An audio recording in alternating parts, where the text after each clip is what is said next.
There we go. Now we're recording.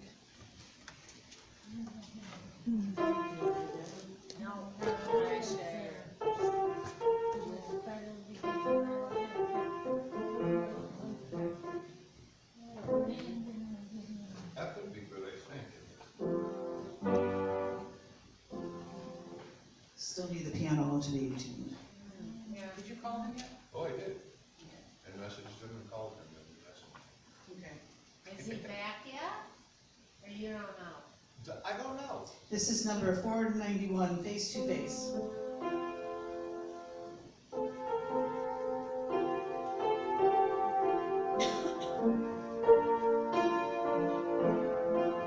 Right? Yeah. Come here. Face. Okay. Face to face with Christ my Savior. Face to face, what will it be? When with rapture I behold Him, Jesus Christ, who died for me. Face to face I shall behold Him, far beyond the starry sky. Face to face in all His glory, I shall see Him by and by. Only faintly now I see Him, with the darkening veil between. But a blessed day is coming, when His glory shall be seen. Face to face I shall behold Him, far beyond the starry sky.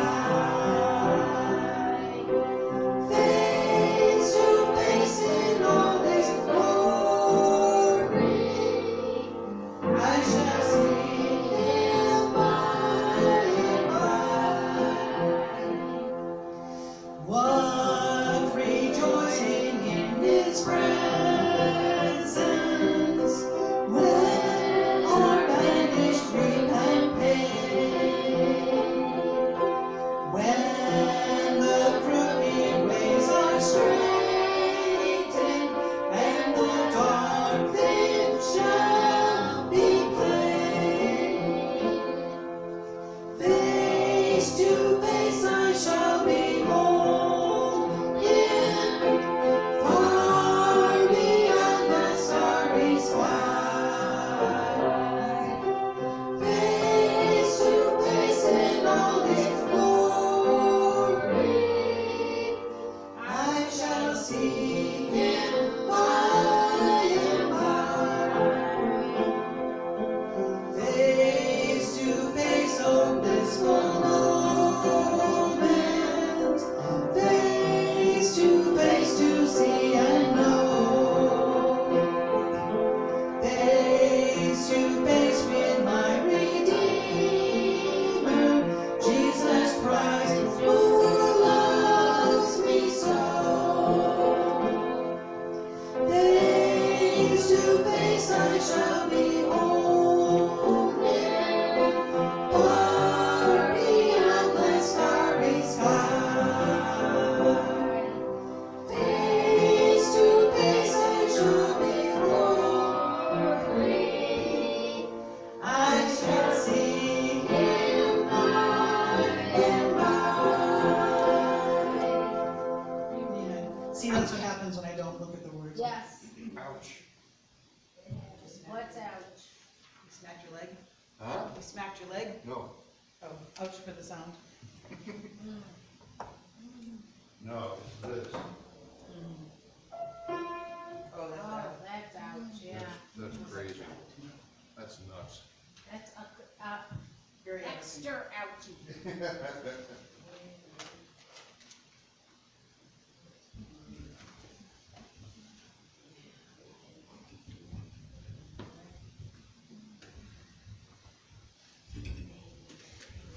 So I've been having a lot of fun watching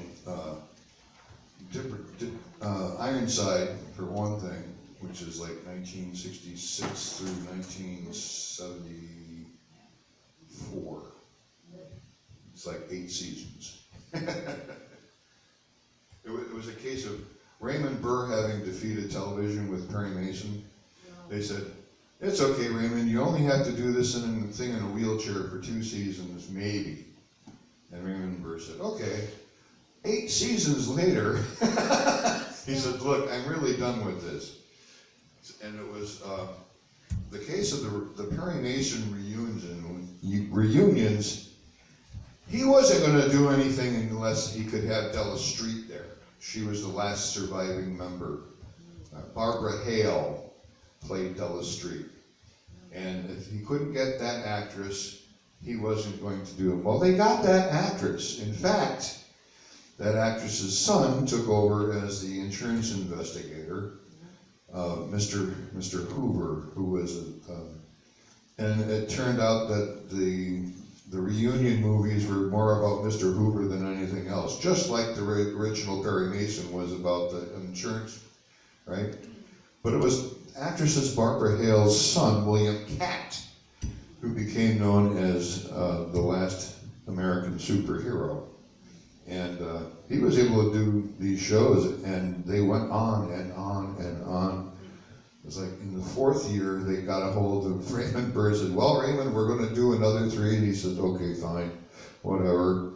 The guy couldn't fail, in other words. Well, the rest of the family is ready for him to be done with the seasons now, because he's been watching it a lot. Well, they've had 32 shows every season, Yes, instead it of is a like lot. 13 or That 17. is a lot. It is a lot, so we're ready for you to be watching something else. No, you are ready. I am ready for you to be watching something else. Where are we in Matthew again? Just 5? 5, chapter 5. Yeah, chapter 5. Yep. The shots that you get with the 2 buildings, right? They're not like Hawaii 5-0. They're different.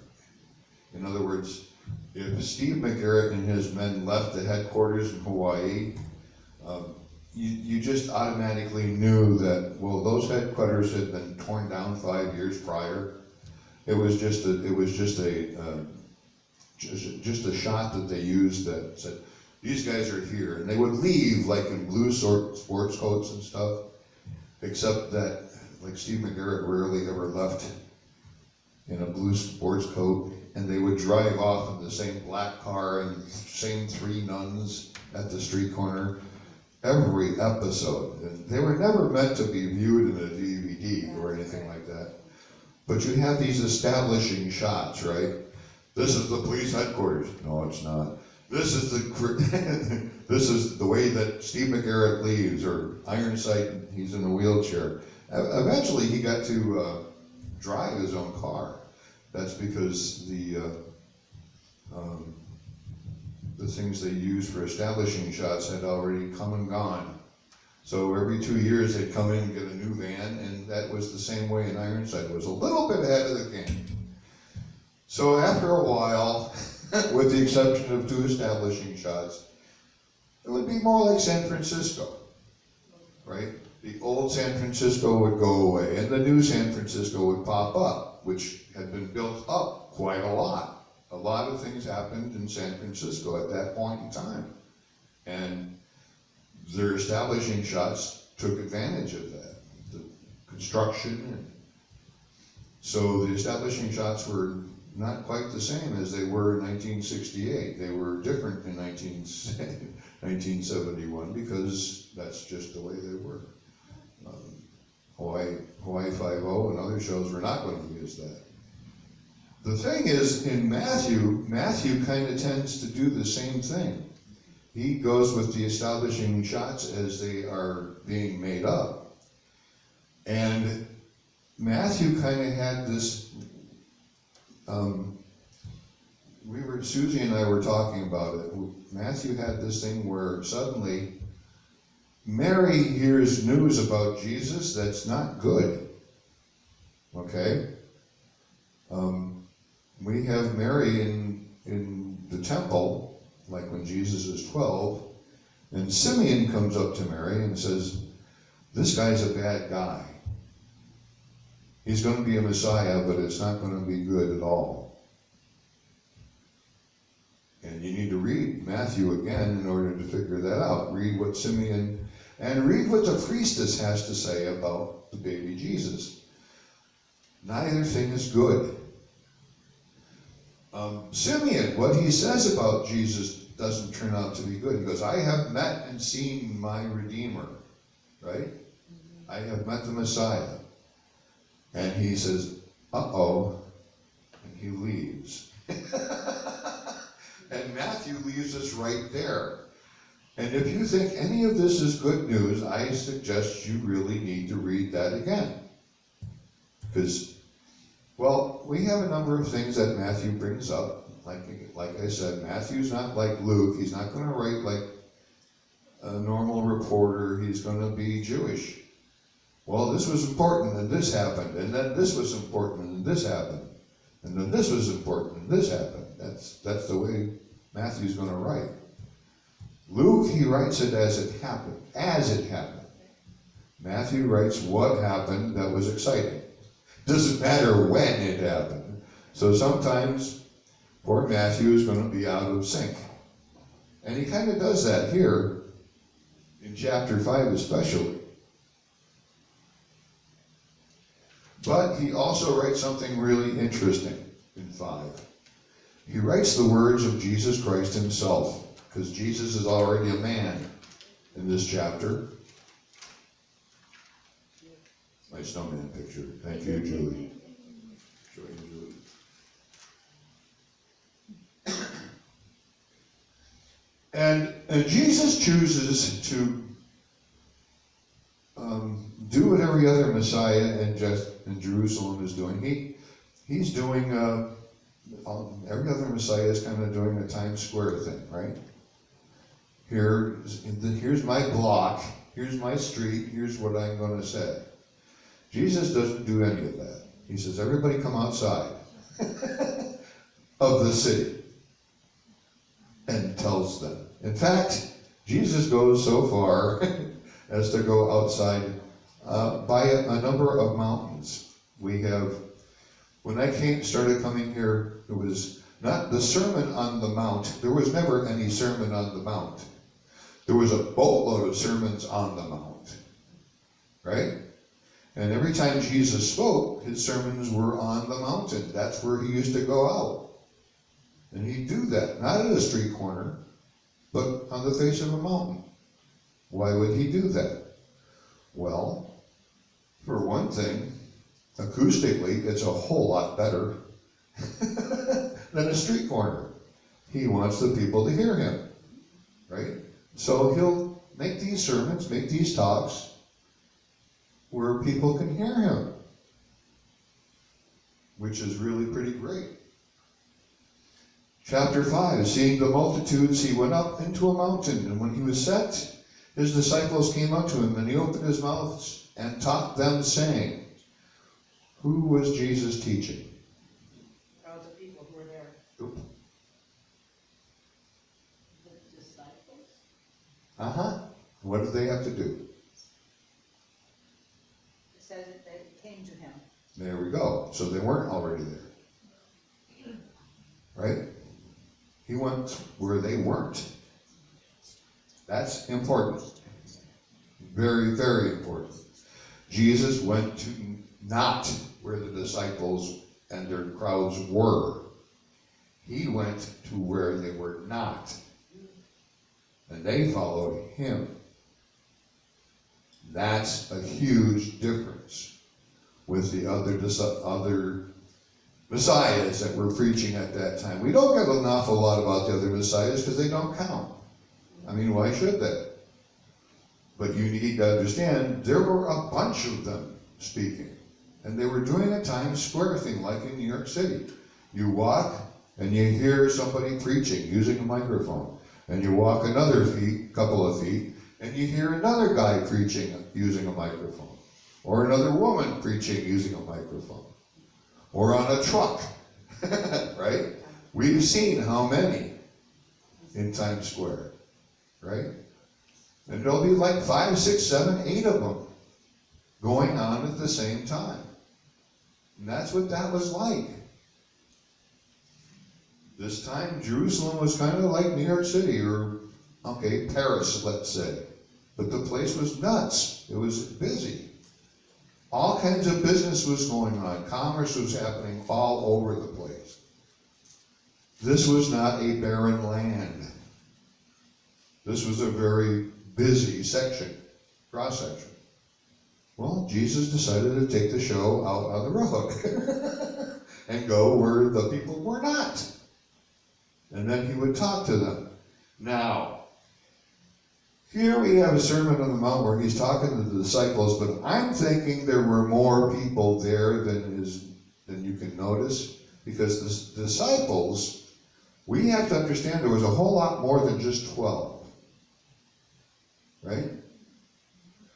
You had a whole lot of disciples who decided not to follow Jesus, and Jesus talked about that later on.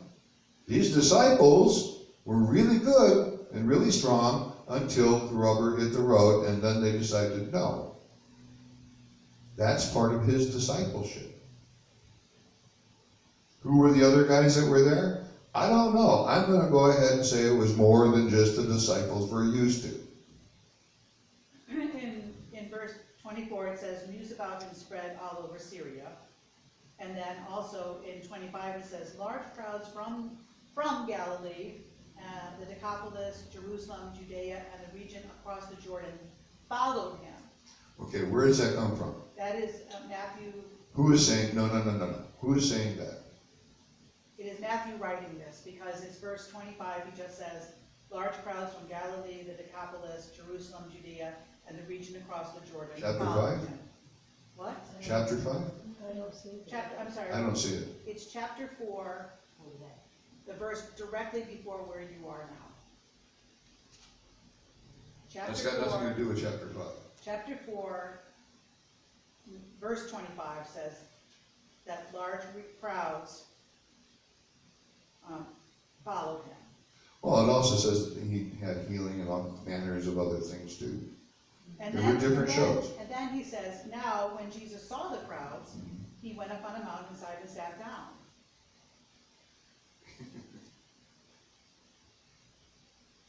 We have to take a look at when Matthew is saying when Jesus saw the crowd. That's superfluous. Of course Jesus saw the crowd. He knew they were there all the time. It's like saying when Jesus saw that everybody was hungry, that was not the first time he saw everybody was hungry. Oh, okay. They were already out there for a long time. He knew they were hungry. Okay, you continue. It was when Jesus realized, or seemed to actually realize, all right? What Matthew is saying is, when Jesus made clear that he realized this was the case, okay? So in other words, Matthew is saying, when Jesus saw, he's saying, when Jesus understood, when it was plain to the crowd, that Jesus understood this, right? No, there's a lot of people around. So I'm going to go walk out and they're going to follow me. That's what Jesus was doing. That's what Matthew would remark on. In chapter 24, Matthew would talk about why the people were doing what they were doing. But in 25, all it is Jesus recognized them and going away, and they're following him. Okay? So that's what Matthew is doing. He's not saying this is, but this is where, when I started coming to this church, this was precisely, chapter 24 was precisely what I thought, right? Which was, this was not a Sermon on the Mount. It was a bunch of them. Jesus was doing a series. A 3-year series, let's say. Okay? It wasn't a one-time thing. Most of what he was saying was this: blessed are the poor in spirit, for theirs is the kingdom of heaven. We say that. What do we mean by the poor in spirit? Caution, we don't. When we read that, what do we think?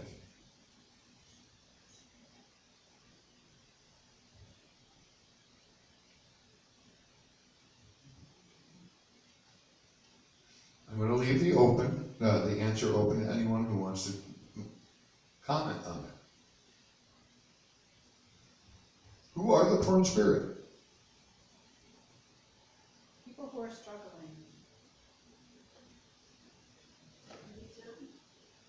When they're behind you. What does this mean? Forgot what I'm doing. The people who are poor in spirit are people who are struggling. They're having a rough time. Their spirit is questioning and struggling. Blessed are the humble in spirit. Betty's not humble, but she's poor in spirit. And she comes to and asks a question. Right? Oh, dear Lord. No. Jesus isn't getting any of that from her. Or you. Or who's asking. Or you. You're not humble. You're pissed. Who is the poor in spirit? The pissed. I said people. They're quiet. I'm waiting for this guy to show me what he's talking about. If I'm new, if I'm a part of the disciples who are going to follow this Jesus, I want to hear what the guy has to say. But things aren't working out, are they? Jesus, we have these pictures downstairs or upstairs, or used to have them. Thank God they're all gone, just about. But the masses were listening to Jesus like he was really something. They didn't care. I want you to understand. They were looking for salvation. Whoever had salvation, they were good to go for. They weren't humbly listening. They were actively listening. Why follow him if you weren't? I think if you actually believe, you're going to question. If you don't care, then you don't question. Who cares? Who cares? Was this a person that would follow Jesus? No. You Definitely. cared a whole lot. Definitely not out of the city, up on the mountain. Why would you Even bother? if it was a 20-minute walk, are you going to do the 20 minutes to go? Are you going to follow the guy from the Weiss Market? No. So what does Jesus have that these other guys don't? Something is telling the people that he's talking with authority. Like he means what he says. Like what he's saying is different enough that it matters. Blessed are the poor in spirit, okay? The Betty, the Joy, the Dave Stewart, right? Blessed are the people who are kind of pissed off about this. Because theirs is the kingdom of heaven. What's the kingdom of heaven? That's what we're there to find out. Yeah, I'm hearing all this Jewish talk about the kingdom. The kingdom may be. Half of it I'm not hearing at all because they don't believe it. So where am I hearing this? We 20th century Christians know he's talking about Christianity. What do these people know he's saying? Not at all 20th century Christianity. What is the kingdom of heaven? Well, at least half of the Jews in the crowd know what he's saying. Is it a kingdom of heaven? No. Is it a kingdom of heaven here? Well, as it turns out, it's going to be. Is it what we think? No. We're in for a real trial. So all of these nice beatitudes that Jesus is preaching, people are going, what is he talking about? Or, oh, okay, that makes sense to me. That's not really happening a lot. Somebody might pretend to know it, but what Jesus is saying isn't what they're pretending. That's just from one phrase. Two phrases that Jesus is saying that already it's not what they think. Blessed are they that mourn, for they shall be comforted. What? Where does he get that? Well, you know what? I'm following this Jesus because I'm mourning something about my church. Or I'm mourning something about my faith. Something has died. What I used to think is no longer true. All right? Blessed are the poor in spirit, for theirs is the kingdom of heaven. Okay, whatever. Blessed are they that mourn, for they shall be comforted. Okay, whatever. Blessed are the meek, for they shall inherit the earth. What does that mean?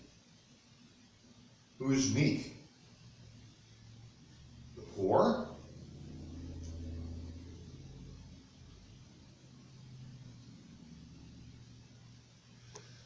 Blessed are they which do hunger and thirst after righteousness, for they shall be filled. Well, there I am. Right? Except, blessed are they, blessed are the merciful, for they shall obtain mercy. What is he saying? Things aren't going to be the way we thought. Should I be yeah, things are not the way I thought. I'm angry about that. But wait, what is he saying? I shouldn't be angry about that? Probably. Are you angry? Well, sometimes, yeah. Why? Or maybe I wanted to go to the store and nobody took me. Okay. I don't Life know, isn't fair. you know. Yeah, life isn't fair. Life isn't fair. No wonder people aren't following Jesus. Because he's saying stuff that's, What'd you say? if you're listening to what he's actually saying, Because life isn't fair. yeah. What if you listen to Jesus and what he's actually telling you, he's telling you that life sucks. It's very contrary to everything that they ever knew, or a lot of things that we even would believe right now. Or Christianity in general. And that's I grew- crazy because it's Christ. She grew up in it. I grew up in it. I came here because I had an uncle that had all girls. And only a few of the girls that used to go here were cute. Most of them at the Nazarene church, they were really cute. And Danny Nash and I would go over there a lot because they were. We had nothing to do with Jesus at all. Until later on. He was heathen, wanting to see mean girls. Yeah. No, I already had Jesus, I thought. Jesus was the one that was keeping me out of trouble. That's what I knew. He was saying a bunch of stuff I didn't agree with, but I knew he knew better than me, and I at least knew that. No, Jesus was the one that kept my butt out of trouble. So we at least had that going on. And I would listen to what he had to say because he was smart. And unfortunately, he was smarter than me, and that kind of hacked me off. I mean, that's just reality. I got ticked off when the guy across the street had closed. If they had to close, or if the guy over Phil's had to close, I was like, yeah, okay, so what? That was different. Or like Mr. Miltz over in Jenny F. Snap, my math teacher. Well, you don't know a whole lot about math, but you're pretty smart. And I'm going to teach you what you need to know to get through this, because you're wise beyond your years, or behind your ears, as he wrote.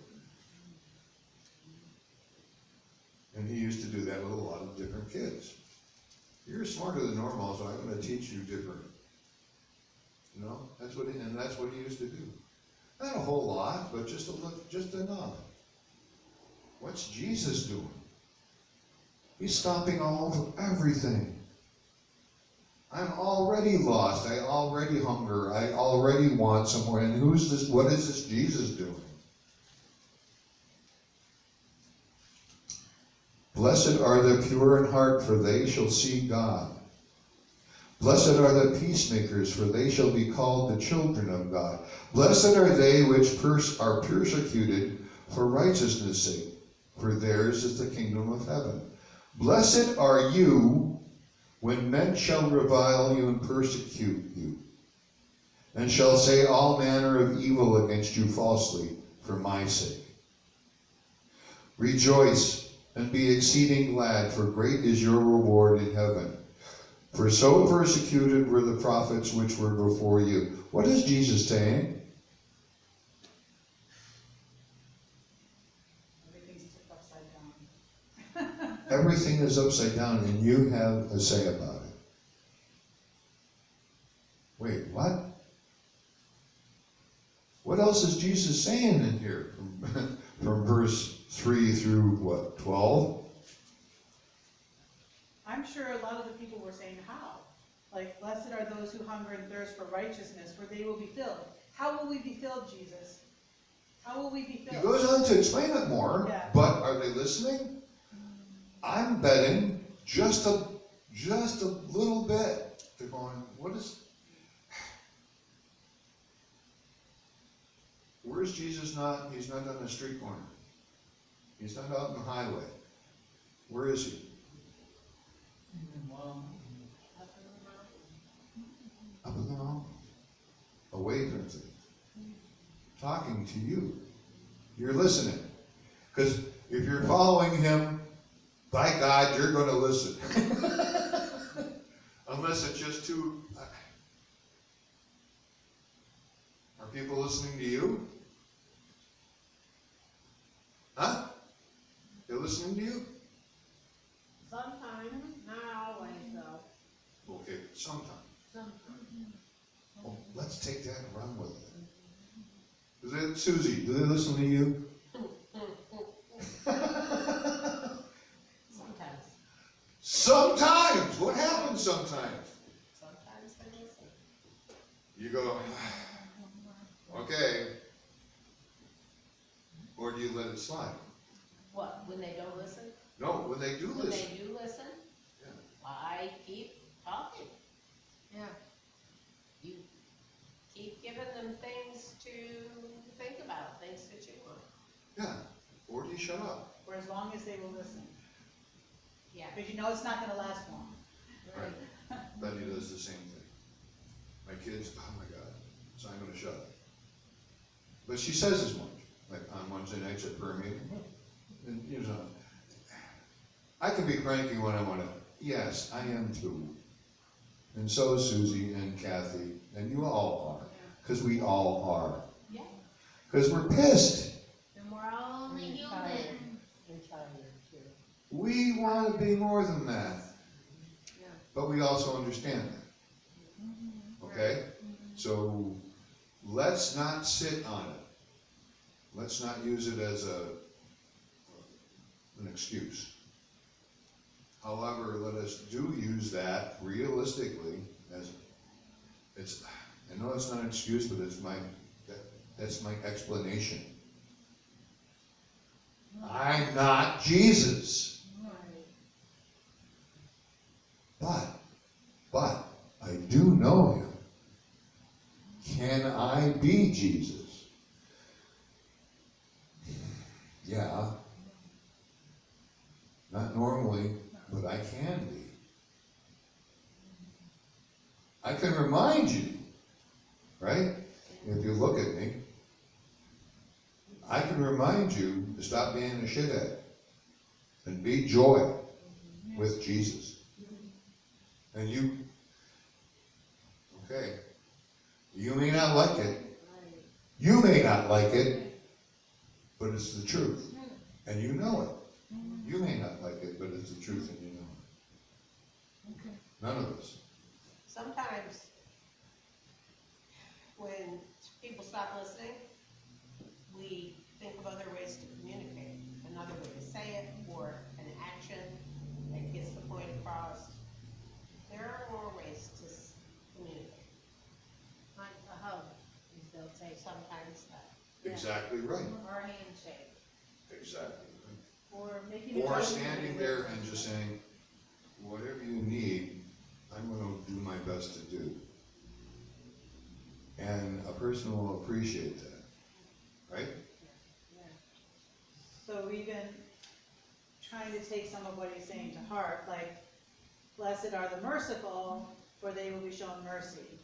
So we were talking about this a little bit in Sunday school, that, you know, we are to love one another. So if we show mercy, then perhaps we will have mercy shown to us. And so it takes beyond our normal quick reaction to being annoyed by something, and stepping back and taking a breath and saying, okay, God told me to be merciful.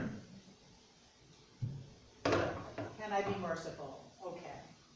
You know? So each time, taking a moment to try to be what these are asking us to consider being, you know, consider doing.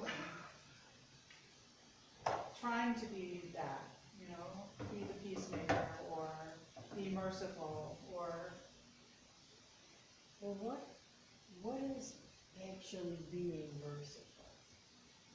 What?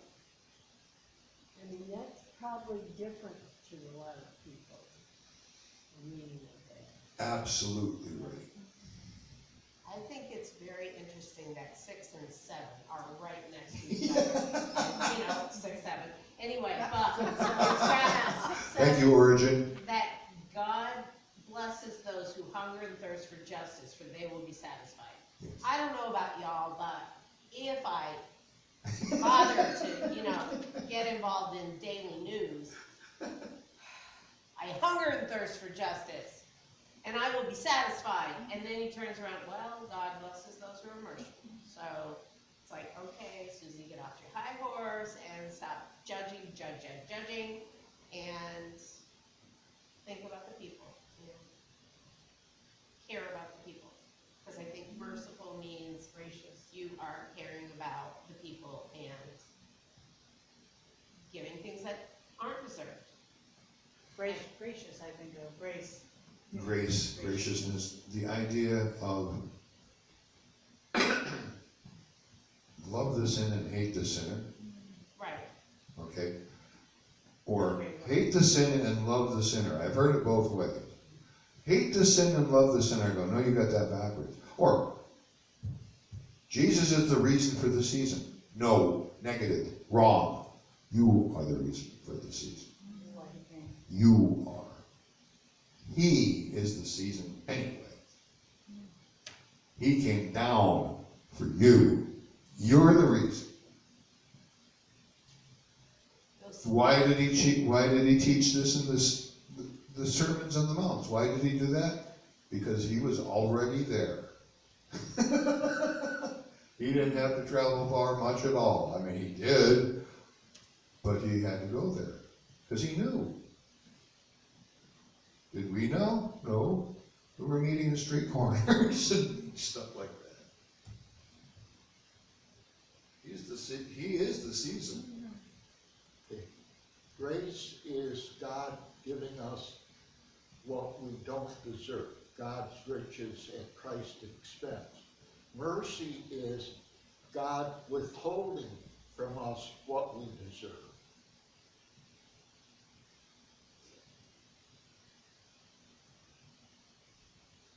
When we've done something wrong and we deserve to be punished. No, That's it's up to us. the mercy. It's all up to us. God doesn't do anything, really, that we don't deserve.